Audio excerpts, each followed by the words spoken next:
This is Julie Bar, so everybody knows which corner that is, but it's the northeast corner.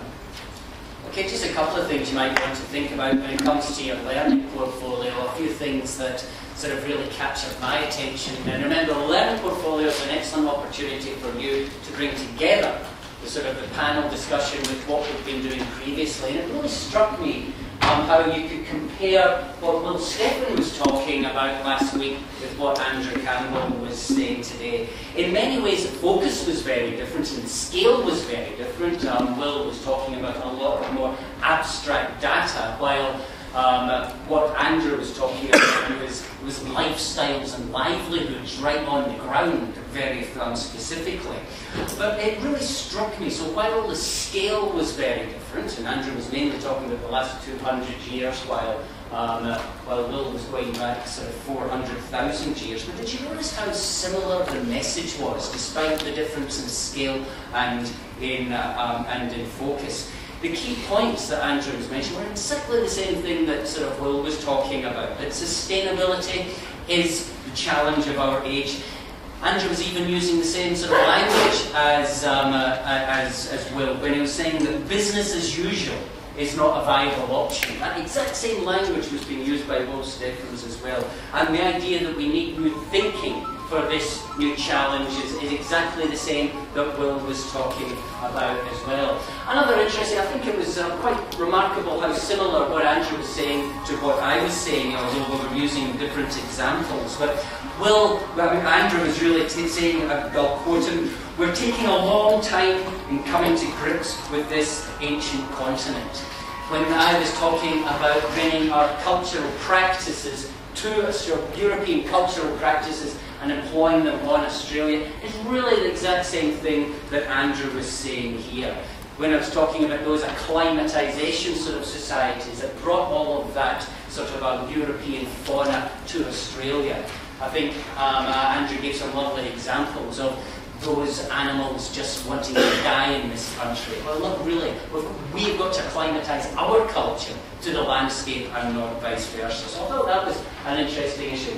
Comparing and contrasting again, you often hear this idea of the triple bottom line, which assumes there's an economy, there's a society, and an environment. Again, both Will and Andrew have sort of questioned that very rhetoric of a triple bottom line. Last week we saw how Will was talking about how we need to see the economy being a subset of a much larger society, which can only be understood as part of an ecology. And I think that the same message was being given there to you by Andrew, who was pointing out that the idea of a triple bottom line is like some sort of accountancy metaphor, which leads to a sort of ecological apartheid, that sort of the ecology and the environment might be something distinct from society and the economy. And just as how that links in a very practical sense, why is it, as Andrew points out, that issues such as climate, energy and water can still be in different government portfolios? So the rhetoric we use is an idea of a triple helix, intermingling all of those sort of aspects of our ecology is a nice way of doing it, much better than a triple bottom line. The notion, and again this comes back to your essay, the idea that landscapes are constructed by people is an issue which all of your speakers have been talking about so far, and comes back to what Richard spoke about at the very beginning, the political economy of contemporary ecology.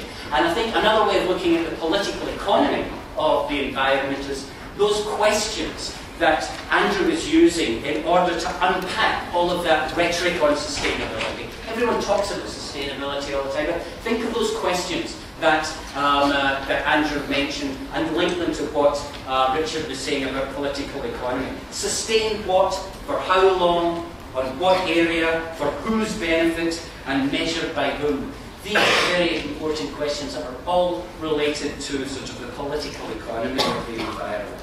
And I think the idea, the building industry, I think, is a beautiful example. You know, we've actually known how to build better houses for probably about 100 years actually. Robin Boyd's wonderful books just after World War II were showing. If we very quickly learn how to turn Georgian houses into sort of into more environmentally sensible houses by sticking verandas on it and now calling them the colonial house, you know, which were far better than sort of a lot of the houses which you see today, these neo-Georgian and neo-Tuscan sort of villas in places like O'Malley. And I think this comes back to the issue of what are we going to do about this? And one of the things which Richard was talking about earlier on, and I think a nice little example of what we can do, the idea of we need juicier carrots and smarter sticks. So maybe sharper sticks would be sort of better. The idea that we need incentives and we need regulation, and we also need sort of we need to sort of negatively sanction those who are sort of behaving in a way which would be un-Australian in sort of Andrew's way of sort of looking at the economy. So I think you'll agree that sort of there's an enormous amount that sort of Andrew was able to sort of give to. I think it fits in beautifully with the talks that we've given so far. Okay, so could you please give